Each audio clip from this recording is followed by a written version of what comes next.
Le 6 janvier 2026, le président djiboutien Ismaïl Omar Guelleh a reçu au Palais de la République les membres du Conseil constitutionnel, dont son président Abdi Ismaïl Hersi et les 3 nouveaux membres récemment nommés, Ali Farah Assowe, ancien ministre, Mariam Ahmed Goumane, ancienne ambassadrice au Kenya, et Bilan Mohamed Ali, juriste. À l'issue de leur prestation de serment, le chef de l'État les a félicités, soulignant leur rôle de gardien de la Constitution et saluant leur parcours. Cette nomination fait suite à la réforme portant le Conseil de 6 à 9 membres.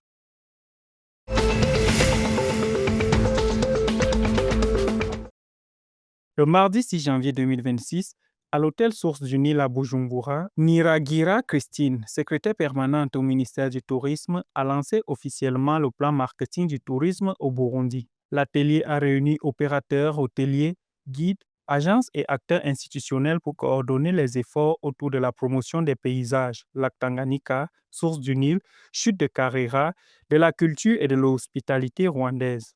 L'initiative vise à renforcer l'attractivité du pays et à stimuler son économie tout en valorisant son héritage culturel millénaire, notamment le rôle central du tambour sacré de Karienda et la philosophie de l'Ubuntu dans l'organisation sociale et politique.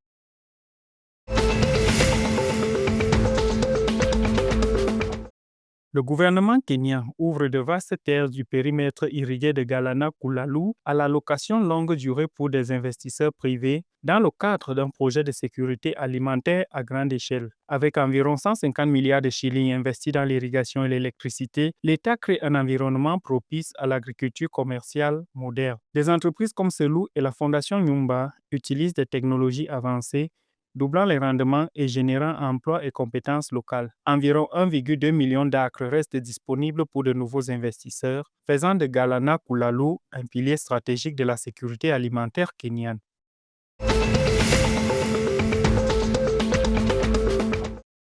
Le Rwanda a augmenté le taux de ménages électrifiés de 64,5% en 2020 à 85,4% aujourd'hui, avec 60,1% raccordés au réseau haut débit et 25,3% à l'énergie solaire, selon Rwanda Energy Group. La capacité électrique est passée de 238 MW à 467 MW et devrait atteindre 1066 MW en 2034 grâce à des barrages et centrales hydroélectriques et solaires en construction, dont Nyabarongo 2 et Rusizi 3. L'électrification améliore la vie des habitants, favorise l'éducation et le développement local.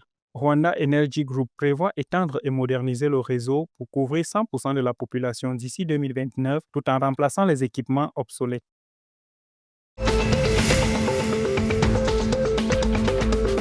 Vipers SC a pris la tête de la première ligue ougandaise en battant Mbarara City FC 2-0 au stade Saint-Maurice de Kitende. Alan Okeyo a ouvert le score sur penalty après une faute sur Milton Karissa juste avant la pause et Abdou Karim Watambala a doublé l'avance en profitant d'une erreur défensive 5 minutes après la reprise. Malgré une première mi-temps disputée, Mbarara City n'a pas réussi à revenir. Cette victoire offre aux Vipers 27 points et la première place avec un match d'avance sur Gracia FC, tandis que Mbarara City glisse à la 14e place en zone de relégation.